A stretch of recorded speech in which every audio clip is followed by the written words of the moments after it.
Bonjour et bienvenue sur le podcast One Thing in a French Day. Aujourd'hui, jeudi 21 juin 2018, nous sommes en été. Cet épisode s'intitule « L'exposé sur le renard ». Je m'appelle Laetitia, je suis française, j'habite près de Paris et je vous raconte au travers de ce podcast un petit bout de ma journée. Le texte de ce podcast est disponible en vous abonnant à la newsletter sur www.onethinginafrenchday.com. Je vous en parlais mardi. J'ai inscrit le podcast au Podcast Awards 2018. Vous allez pouvoir voter pour votre podcast à partir du 1er juillet. Mais je vous donnerai toutes les informations. En attendant, j'ai quelque chose à vous demander. Ce serait hyper sympa si vous pouviez voter sur iTunes ou sur Facebook pour dire le bien ou le mal que vous pensez de ce podcast.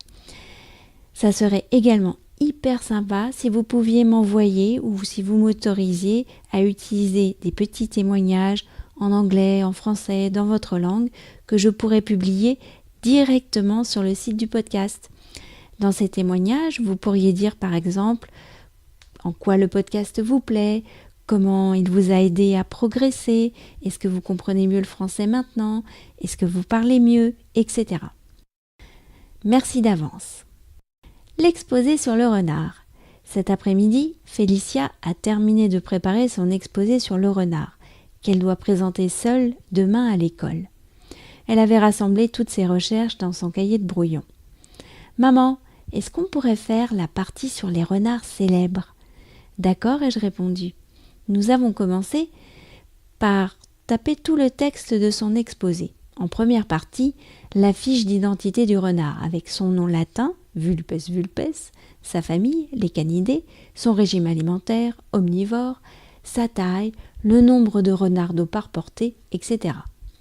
Deuxième partie, la vie du renard avec son habitat, le terrier, sa présence sur tous les continents et notamment à Paris intramuros, sa réputation de voleur de poules et sa technique de chasse, le mulottage.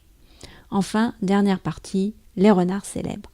Là, c'est très intéressant, car auparavant, cet animal portait en français le nom de goupil. Puis, il y a eu le roman de Renard, un recueil de fables du Moyen-Âge, dont un des héros est le goupil prénommé Renard, avec un T, de l'allemand Reinhard.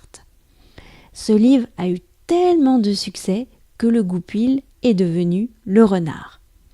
Un autre renard que nous croisons dans la littérature française est le renard du Petit Prince.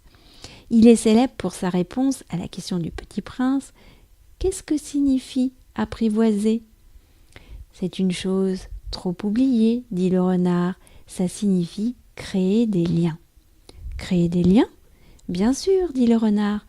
Tu n'es encore pour moi qu'un petit garçon, tout semblable à 100 000 petits garçons. Et je n'ai pas besoin de toi, et tu n'as pas besoin de moi non plus. Je ne suis pour toi qu'un renard semblable à 100 000 renards. Mais si tu m'apprivoises, nous aurons besoin l'un de l'autre. Tu seras pour moi unique au monde. Je serai pour toi unique au monde. Un peu comme vous êtes unique au monde pour moi, chers auditeurs. One Thing in a French Day, c'est fini pour aujourd'hui. Je vous remercie d'avance pour vos témoignages et vos votes.